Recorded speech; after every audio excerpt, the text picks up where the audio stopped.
Part 1. The 12th Night. In Chapter 1, Farilane and her companions, Colby, Cedric, and Virgil, continue their search for a hidden treasure. After 12 frustrating days of poor weather, Farilane finally spots a star that may guide them to the cave containing the treasure. Despite concerns from Virgil, who is wary of climbing in the dark, Farilane insists on proceeding immediately to avoid being trapped by the weather. She explains that they must act now to reach their goal after years of searching. With the promise of pie to lighten the mood, Virgil reluctantly agrees, and they prepare to descend the cliff. In Chapter 2, the group navigates a cave with Colby leading and Cedric holding a lantern. Farilane and Virgil discuss gods and beliefs as they reach a waterfall. Farilane activates hidden levers, revealing a reference to Maribor. The ground shakes and the group prepares for what's next. Farilane crosses a rising bridge, nearly capsizing it, but successfully reaches the far side. Colby struggles to follow, and the group works together to raise the water again. Farilane lights a lamp and ventures ahead alone, promising to return quickly, while Virgil expresses concern about the dangers ahead. Part 2. The Ragman. In Chapter 1, Sheldon Faust arrives in Persepolis, awed by the city's modern amenities like plumbing, which was unheard of in his rural village of Damansa. Despite being a humble carpenter, Sheldon is hunted as a criminal, branded the Ragman, for believing Proust's teachings. He secretly meets Rhapsody at a weaving shop, where he shares news of Princess Farilane being spotted near Albernia. They report to Proust, the leader of a resistance aiming to expose the truth about the Emperor's identity and overthrow the elves' control. Proust believes Princess Farilane holds the key to saving the world. Part 3. The Book.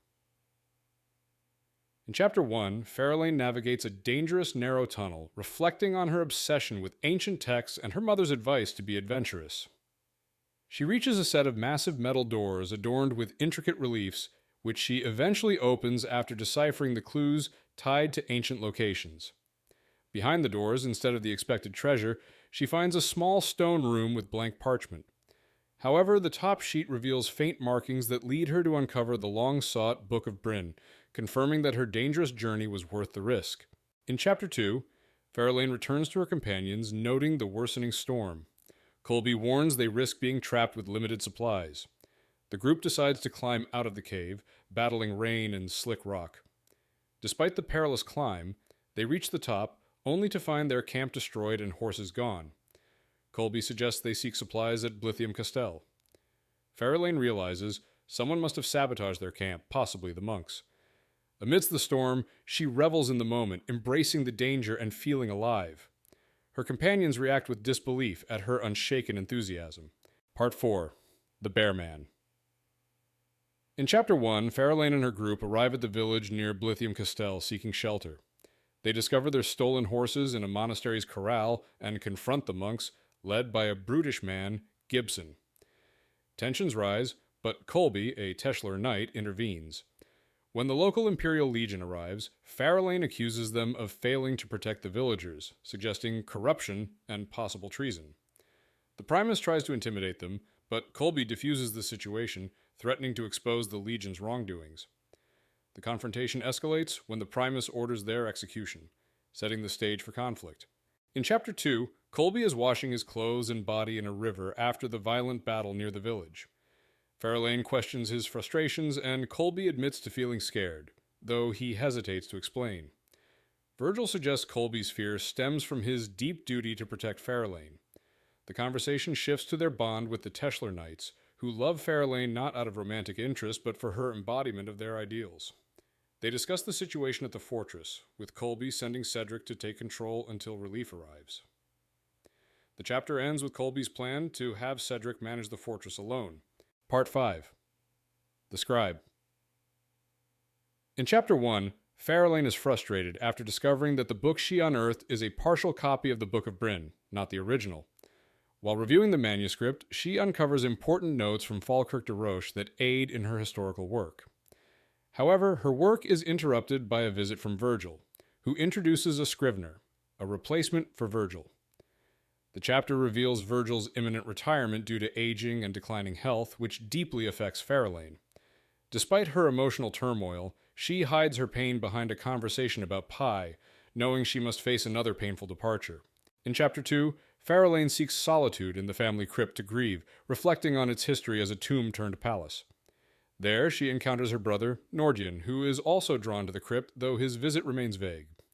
They discuss the tradition of male-only emperors, and Nordyen's apparent guilt about Farilane not being in line for the throne. Their conversation reveals the strain in their relationship, with Nordyen offering a cryptic message about keeping emotional distance due to the fleeting nature of human life. Farilane is left questioning her brother's true intentions and the unspoken words he left behind. In Chapter 3, Farilane returns to find her new tutor, Kyle, still in her chambers. Initially skeptical of him, she soon discovers Kyle's surprising knowledge, including his involvement with the Eloquent poem and his ability to read. Kyle reveals he had been scribing for the dwarves in the Belgric Kingdom and shares his insights into the ancient Book of Brin. Farilane is intrigued by a marginal note referencing the Horn of Gilendora, a powerful relic tied to the Great War. She suspects it is missing, which could be crucial for her empire. Despite her initial resistance, Farilane starts to find Kyle interesting. Part 6. The Truth of His Story. In Chapter 1, Farilane, known for her reckless bravery, visits her eccentric grandfather, Emperor Esterman II. Despite her sharp tongue and strained relationship with him, she asks about his rise to power and the mysterious Horn of Gilendora. The Emperor dismisses her questions and becomes angry, threatening to cut ties until a major family event. Before leaving, Farilane shares a personal truth about her strained relationship with her father, highlighting the emotional distance between them. Though their meeting is filled with tension, Esterman offers unexpected advice, urging her to stay on good terms with her father, soon to be emperor. In Chapter 2, Farilane encounters a filthy man in the palace who urgently seeks her out with an invitation from a mysterious figure, Master Proust. Despite his disheveled appearance and unclear explanation, Farilane listens as he claims Proust has an important matter to discuss, though he cannot describe what it is. When Farilane expresses skepticism, the man reveals that Proust can help her find the Horn of Gilendora. Intrigued, Farilane pauses, uncertain whether to accept the strange invitation, but now curious about the connection to the Horn. In Chapter 3, Farilane leaves the palace escorted by Ethan Yardley, a Teshlor Knight, as they follow Sheldon Faust, a mysterious man leading her to an unknown meeting.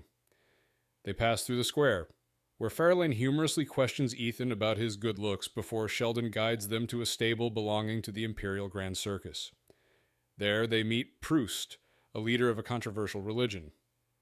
Farilane swiftly dissects Proust's motivations, criticizing his beliefs and his efforts to manipulate others. She then asks him directly about the Horn of Gilendora, prompting Proust to smile knowingly. In Chapter 4, Proust and Princess Farilane have a tense conversation about the Horn of Gilendora and the power it holds over the elves and the Empire. Proust reveals that the horn, which could challenge the Emperor's rule, has been missing since Nifron's death. He suggests it was stolen during the Gazelle invasion, but Farilane remains skeptical.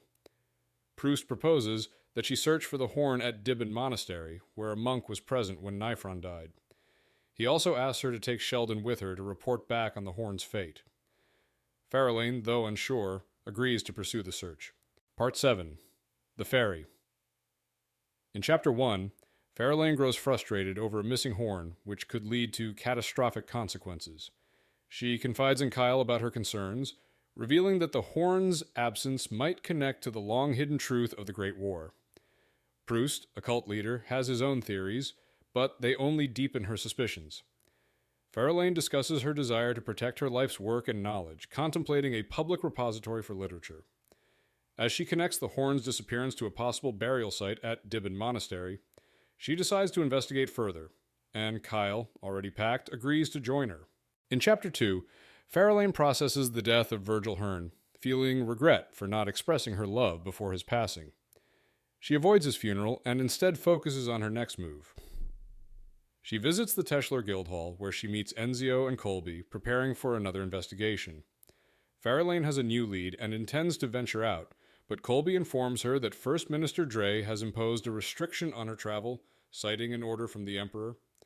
Despite the restriction, Farilane prepares to go anyway, determined to pursue her mission. In Chapter 3, Farilane confronts Martison Dre, the First Minister, who informs her that she is under house arrest until her birthday, a decision made by the Emperor. Despite Dre's odd, rat-like appearance and peculiar behavior, Farilane senses something unsettling beneath the surface. She questions why such a strange figure holds such power, and becomes wary of his hidden intentions. Dre hints at a surprise party for Farilane, but gives little detail. Farilane remains suspicious of his motives, realizing that there is more to Dre's behavior than meets the eye, though she has no time to investigate further yet. In Chapter 4, Farilane and Kyla leave the palace secretly, with Farilane leading the way to the docks, where they board a ferry to begin their journey. Despite her initial plan to travel alone, Sheldon Faust unexpectedly appears, claiming that his master, Proust, had foreseen her departure and sent him along. Farilane is disturbed by this revelation, but hides her concerns. Kyle, observant and thoughtful, appears to understand more than he lets on. The chapter ends with Farilane intrigued by the mysteries surrounding Sheldon and Kyle, sensing that her journey will be more complicated than anticipated. Part 8. The Mystic Wood. In Chapter 1, Farilane, Kyle, and Sheldon arrive at a ferry dock where travelers head toward Meredith. Farilane, cloaked and traveling with her companions, blends in with the poor, though Kyle's appearance stands out. She reveals to Kyle that she's defying the Emperor's orders and could face punishment for leaving the city. Farilane is on a quest to find the Horn of Gilendora, a key to future victories. Kyle decides to join her, and the trio heads east toward uncharted land, facing unknown dangers. Farilane feels the weight of her journey and the mysteries ahead. In Chapter 2, Farilane, Kyle, and Sheldon arrive at a wide, fast-flowing river, the Burn River, which they must cross. Farilane is confident in her swimming ability, but unsure of the others. Kyle silently approaches the river, revealing he's crossed it before, though he seems troubled. He shares that the forest on the other side, Rulinia, is dangerous, with tales of mysterious creatures like tabers, rao, and leshies. Farilane is skeptical of these superstitions, but light-heartedly engages with Kyle, who offers a moment of humor. The chapter ends with them preparing to cross the cold water. In Chapter 3, Farilane, Kyle, and Sheldon successfully cross the river and venture into the Mystic Wood. The dense, thorny underbrush gives way to taller trees and a broad, grassy path, which Kyle identifies as a road.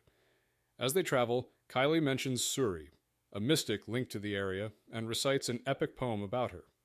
The group makes good progress until they realize they've encountered a familiar tree, a large oak, multiple times, indicating that they've been walking in circles. With the light fading and the canopy obscuring their direction, Farilane admits they are lost. In Chapter 4, Farilane climbs a tall sycamore to get a better sense of direction after realizing the greenway is a circular path. Despite her agility and confidence, the climb becomes treacherous as the wind sways the tree and fragile branches threaten to snap.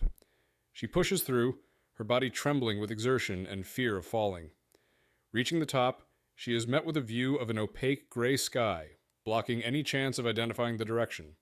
Frustrated, she descends, realizing they are still lost and night is quickly falling. In Chapter 5, Farilane returns to camp to find Kyle and Sheldon on edge, having heard strange noises in the woods. She confirms that the sky is still clouded, leaving them lost. As they set up camp, Kyle humorously attempts to pitch his tent upside down. The group shares a meager meal, and they discuss their dwindling water supply. A sudden growl from the dark forest alarms them, and Farilane prepares to confront whatever threatens them. With a torch lit, she and Kyle venture into the trees, but the noise dissipates, leaving them questioning what they heard, and perhaps what they had scared off. Part 9. The Greenway Round. In Chapter 1, Farilane, Kyle, and Sheldon are caught in a violent rainstorm, forcing them to quickly pack up camp. The storm damages their food and water supplies, and they realize they've lost their way in the forest. After hours of searching, they find themselves back at their original campsite. They push forward, cutting through dense underbrush and emerging into a clearing that leads them back to their camp once again. Frustrated, they decide to try a different direction the next day. As they sit down to a meager meal, Farilane becomes suspicious of the forest's strange behavior. In Chapter 2, Farilane, Sheldon, and Kyle hear whispering voices in the forest, which Farilane believes are about them. They spot a mysterious blue light in the trees and follow it, only to find themselves trapped in muck. Farilane realizes the light was leading them into danger. Disoriented in the dark, she retreats but struggles to find solid ground. Kyle uses a piece of thread to guide them back, whistling to help them navigate. They return to camp, and Farilane, grateful, kisses Kyle, realizing he's far more complex and mysterious than she initially thought. In Chapter 3, the group wakes to thick fog in the Mystic Wood. Farilane leads them back into the forest, searching for water, but they find only thorn bushes. They follow a deer trail, hoping to find landmarks, and encounter a mysterious woman dressed in green. She seems to know they are lost and asks strange questions about Farilane's family. After an uncomfortable exchange, the woman warns them of the forest dangers and points them toward the road, which is in a loop. Farilane becomes disoriented, and after hearing whispers, finds that the loop has become smaller, leaving her confused about the woman's true intentions. Part 10. The Truth About Lies. In Chapter 1, Farilane, Kyle, and Sheldon are stuck in the Mystic Wood, debating whether they are trapped by magic. Farilane dismisses the idea of magic, while Kyle believes that understanding what seems impossible is key. As they discuss, Sheldon suggests that the path and strange phenomena they encounter are illusions. Farilane resists the notion, but eventually deduces that someone is manipulating them to prevent their journey. Kyle steps off a cliff, seemingly to prove the illusion, but tragically appears to die, only for Farilane to feel a strange tug on the thread he left behind, hinting at something more. In Chapter 2, Farilane and her companions, Kyle and Sheldon, narrowly escape death after jumping into a waterfall. Instead of dying, they find themselves in a tranquil glade, baffled by the inexplicable magic that saved them. They soon venture through a meadow and arrive at Dibben Monastery, where the monks seem wary but intrigued by their arrival. Farilane, using a false identity, lies about their origins to avoid suspicion. The abbot, though polite, shows signs of concern, especially when he questions them about their time in the forest, hinting at a deeper mystery surrounding their presence. Part 11. Dibben. In Chapter 1, Farilane and her companions meet the abbot and monks who speak in whispers and follow strict, mysterious rules. After brief introductions, the monks serve a meal, and Farilane, famished, eagerly eats. As she eats, she questions the monks about the forest and their beliefs, learning about the Codex of Maribor and the mysterious Crescent Forest. The abbot explains their strict prohibition against curiosity, and Farilane skillfully navigates their evasive answers. Keeley, too, plays the game of withholding information. Farilane realizes the monks are hiding something, and the chapter ends with an uneasy stalemate. In Chapter 2, Farilane and Kylie are assigned to a small bed for the night, creating an awkward situation. Despite the cramped space, they decide to share the bed, planning to explore the monastery later. As they lie back to back, they talk quietly, with Farilane expressing her confusion and concern over how well Keeley understands her. She reveals her fear of his insight into her emotions and past, feeling both vulnerable and guilty. Kyle responds with understanding, but the conversation only deepens her unease. The chapter ends with a humorous exchange, though the tension between them lingers. In Chapter 3, Farilane, Kyle, and Sheldon sneak out of the monastery to search for a tomb where they believe a horn is hidden. They venture to the temple, find a secret stairway, and discover a hidden bibliary full of ancient books. They eventually locate a chamber with 3 alabaster statues and 3 caskets. As they attempt to open one, the heavy lid crashes to the floor, drawing the attention of approaching monks. Farilane reflects on her past and her desire to live a life of adventure, while the group continues their quest amidst growing danger. In Chapter 4, Farilane, Kyle, and Sheldon are caught in the tomb after they open a casket, expecting to find the horn of Gillandora. Instead, they discover a book, which Sheldon is disappointed by. However, Farilane recognizes it as the Book of Brin, written by Brin himself almost 2,000 years ago. The abbot confirms its authenticity and even allows her to keep the book, as it belongs to her by inheritance, being a descendant of Empress Persephone. Farilane, eager to examine the book, is thrilled by the discovery and excited to delve into its secrets. Part 12. Unexpected Consequences. In Chapter 1, Farilane struggles to eat breakfast, distracted by the book she discovered the previous night. She examines its unique binding and handwriting, realizing it's the world's first book, written by the inventor of written language. While reading, a letter falls out, addressed to Nolyn and Sephron from Bran, apologizing for waiting too long. The monks discuss Ruby Finn, a young woman with powerful magic who accidentally killed 30 people before fleeing to the forest. As they speak, a troop of Teshlors arrives, signaling the arrival of imperial figures. Farilane, eager to avoid them, decides to leave. In Chapter 2, Farilane, Kyle, and Sheldon flee the monastery to avoid the approaching imperial riders. As they race toward the forest, Farilane plans to lose them among the trees. However, her brother, Nolyn, quickly catches up, and with the help of a Teshlor, Ethan, Farilane is captured. Despite her resistance, Nolyn insists she return for her birthday celebration, treating her as a criminal. While Ethan hesitates, Farilane is reluctantly tied up. As she faces away from the group, she notices a woman with red hair and green eyes watching them from the forest. In Chapter 3, Ruby Finn, a mysterious woman with magical abilities, intervenes when Farilane's brother, Prince Nolyn, orders her capture. Ruby displays her power by setting fire to trees and nearly incinerating Nolyn. Tensions rise as Ruby clashes with the Teshlors and monks. Farilane, avoiding conflict, retrieves the Book of Brin and spots Kyle and Sheldon still held captive. Ruby challenges the authority of the monks and the First Minister, while Farilane diffuses the situation by claiming the Teshlors are loyal protectors. To escape further conflict, Farilane leaps onto Trident, with Kyle and Sheldon following her as they flee. Part 11, Meridid. In Chapter 1, Farilane, Kyle, and Sheldon escape after a chaotic confrontation. Farilane, leading the group north, plans to seek refuge with her great-great-great-grandmother, the Empress Dowager Sephron in Meridid. As they journey, they find food and water but no shelter and spend the night under the stars. Farilane reflects on her strange connection with Kyle, who questions her views on magic. She shares her thoughts on the dangers she faces as a potential threat to the imperial throne. Tensions simmer between the characters as they continue their journey, unsure of what lies ahead. In Chapter 2, Farilane and her companions arrive in Meridid, a city once a fortress in the Durg War, now a place of luxury and narrow-minded separatism. As they navigate the crowded city, Farilane reflects on her search for her grandmother, Sephron, a legendary figure who disappeared years ago. She recounts how her family concealed Sephron's whereabouts, prompting Farilane to seek answers. The group discusses the search for Sephron's childhood home, where she may have lived after the Great War. Amid their journey, they overhear a strange story about a god called Kyle, who once saved a village. Part 14. Sephron.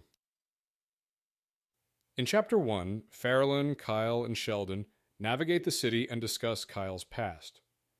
Farilane leads them to a modest house, where she believes Sephron, the Empress Dowager, lives. After a brief exchange at the door, the elderly woman, recognizing Kyle, invites them in. Sephron, surprisingly revealed as Kyle's great-grandmother, expresses her anticipation of their arrival. As they settle inside, a soldier, Halcyon, arrives to ensure her safety, highlighting her high status. The group's visit marks a significant moment, with Kyle learning more about his heritage and Farilane confronting her own expectations. In Chapter 2, Farilane arrives at the Empress Dowager's home, where Sephron and Kyle discuss the past, including Brin's death and the missing book. Farilane shares a letter from Bran, linking Brin's death to a conspiracy involving the Horn of Gilendora. Sephron reveals the truth behind Nifron's assassination. She was forced to steal the horn and kill Nifron to save her son, only to discover it was all a lie. The guilt over her actions weighs heavily on her as she now regrets damning her soul for nothing. Farilane presses her for more answers about the horn's whereabouts. In Chapter 3, Farilane learns from Sephron that Mawandul orchestrated the kidnapping of Sephron's son and the murder of her friend Seymour de Stone. Sephron explains the significance of the Horn of Gilendora, revealing that it was hidden to prevent a dangerous Frey challenge after Nifron's death. Sephron shares how her son died under mysterious circumstances, and how the horn is guarded in a gemlock box. Tensions rise when Sheldon's true identity is revealed, and he uses magic to kill Sephron and Halcyon. As Sheldon prepares to kill Kyle, Farilane steps in front of the blast, taking the fatal strike. Part 15. Going Home. In Chapter 1, Farilane wakes up injured, surrounded by Kyle, Colby, Ethan, and Nolyn. She learns that she survived the attack and has broken ribs. The group explains that the Empress Dowager Sephron is dead, and Kyle retrieved Book of Brin. Farilane recalls the blinding light that struck her during the attack and the monks' involvement in defending them. The revelation that the monks are magicians surprises her. Despite her pain, she finds comfort in Nordian's support. The chapter ends with Farilane feeling a rare moment of warmth from her brother, despite their usual animosity. In Chapter 2, Farilane's ribs are revealed to be badly bruised, not broken, and she begins to recover after the bandages are removed. The knights are searching for Sheldon, but Farilane believes Sheldon is dead and that Proust was actually Mawandul, a dangerous figure. Farilane's brother, Nordian, makes plans to return to Persepolis, while Farilane struggles with the complexities of the magical events she's witnessed. She spends time reading the Book of Brin and reflecting on Sefron's death. Realizing Kyle may hold the key to understanding the magic, Farilane suddenly panics, fearing the Emperor is in danger. In Chapter 3, Nordian orders an immediate return to Persepolis. Farilane is carried out of Empress Persephone's home, now in ruins, and placed in a wagon for transport. As they travel, Farilane questions Colby about his sudden appearance in Meridid. He reveals he and Ransara were sent to protect the Empress Dowager from her, though they arrived too late to prevent her death. Colby explains that a storm had delayed their journey, but Nordian managed to cross before it hit. Colby admits he doesn't know why they were sent, and Farilane asserts she did not kill the Empress Dowager. In Chapter 4, Farilane continues her journey in a painful wagon ride while reading the Book of Brin. She learns about the Codex of Maribor, which reorganized Brin's original work, omitting his doubts about the gods and altering key myths. Farilane also reflects on her previous efforts to modernize the book's fables. She uncovers references to the Underworld Odyssey and speculates that Bran had hidden versions of the story. The chapter ends with Farilane realizing that the elusive second Book of Brin may hold the answers she seeks, sparking a new, exciting quest to uncover it. Part 16. Homecoming. In Chapter 1, Farilane is recovering from her injuries and walking again by the time the funeral procession for Empress Dowager Sefron reaches Persepolis. Despite Sefron's secretive life, her death sparks widespread mourning, drawing large crowds and many Teshlor Knights. Farilane reflects on Sefron's immense influence in transforming the Empire, creating peace, and fostering unity. As the procession reaches the palace, Farilane notices the emotional reaction of the crowd, many of whom are mourning someone they only knew of. Farilane then demands a family meeting, prompting a conversation with her brother and the Emperor. In Chapter 2, Farilane confronts her father and brother in the Celestial Room to discuss the imminent danger posed by Mawandul, an elven sorcerer who has acquired the Horn of Gillandora and plans to kill them. Farilane reveals that she unknowingly led Mawandul to Sefron, resulting in her death. She also connects him to past events, including the murder of the first Emperor. Despite her detailed explanation, her father and brother seem unaware of key details.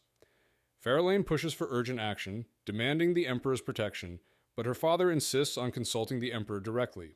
In Chapter 3, Farilane follows her father through the palace to the throne room, where they meet Emperor Esterman. The Emperor acknowledges the impending danger from Mawandul, an elven sorcerer, after the key Esterman wears around his neck, which opens the Horn of Gillandora. Farilane learns that her family is aware of the threat but has kept her in the dark. Esterman insists that Farilane is not responsible for the looming crisis and tells her to leave. Despite the secrecy, she begins to grasp the gravity of the situation and her role in the unfolding prophecy. Part 17. The First Minister. In Chapter 1, Farilane warns her guards Arturus and Madoc about an impending assassination attempt on the Emperor by a sorcerer who can disguise himself. She then confronts Martis Andre, the First Minister, suspecting he is involved in magic. Farilane uncovers his hidden role as a monk and a magician, using misdirection to keep his true intentions concealed. She reveals that the Empire is vulnerable to the powerful sorcerer Mawandul, who is coming to kill the Emperor and take control of a magical horn. Farilane urges Dre to gather all those who can wield magic to protect the Empire. In Chapter 2, Farilane returns to her chambers, shaken by the ongoing threats against the Empire. She confronts Kyle, who has been mysteriously absent despite the growing dangers. Farilane expresses her frustration over the secrets kept from her, including the involvement of the First Minister in magic and Sefron's actions with the Horn. Kyle reveals that the Book of Brin is enchanted to resist magic and admits his uncertainty about Farilane's role in protecting the Empire. As Kyle leaves, Farilane feels abandoned and grows even more convinced that doom is approaching, symbolized by her broken plate of food. Part 18. Birthday. In Chapter 1, Mawandul reflects on his past, recalling the uncomfortable places he's lived, including the decaying fortress of Borapathin. Now, in a basement beneath a rug shop in Persepolis, he's surrounded by humans he finds irritating but uses for his own purposes.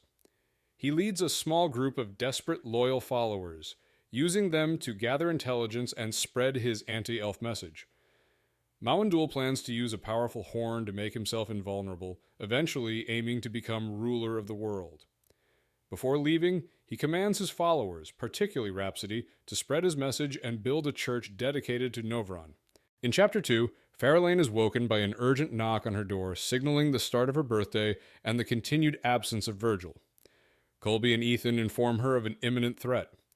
She heads to the throne room, finding a body and learning that the dead man is a sorcerer disguised as Sheldon Faust, the carpenter she traveled with. Despite Farilane's precautions with magical symbols, the sorcerer still managed to try an attack. Farilane discovers further inconsistencies in the symbols, realizing her grandfather may be involved in the deception. The chapter ends with the revelation of Mawandul's true identity. In Chapter 3, Farilane and Colby face Mawandul, who reveals he has the key to a box he believes holds the horn. Farilane, using her wits, convinces him that the box is not the horn's container, but that she knows where it is hidden. Despite Colby's efforts to protect her, he is trapped in stone by Mawandul, leaving Farilane with only one option: to stall Mawandul long enough to retrieve the horn. She plays her cards carefully, gambling with her life to keep Mawandul's attention, hoping to find a way out before it's too late. Part 19. The Gamble.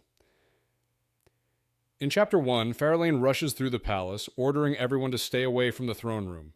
She is shocked to find no guards or signs of life after the Emperor's murder. Fearing the worst, she realizes the palace might have been evacuated or everyone might be dead, erased by Mawandul's power. Despite the uncertainty, she hurries to her chambers, determined to act quickly as the clock ticks down for Colby. With no other plans, she bursts into her room, slamming the door shut behind her, preparing for whatever comes next. In Chapter 2, Mawandul observes Farilane as she enters her chambers and suspects she is hiding the horn. When she reappears with an empty box, he grows suspicious, but is distracted when Farilane frees Colby from stone encasement. The princess reveals herself as Martison Dre, who, with a group of artists, confronts Mawandul. Dre warns that the legacy of Suri lives on and the threat to Mawandul is imminent. Mawandul, however, threatens to destroy the entire city of Persepolis, taking Nifron's bloodline with him unless Dre lets him leave with the key to the horn's container. He exits, promising to return. Part 20. The Horn. In Chapter 1, Princess Farilane reflects on her work and the loss of her grandfather.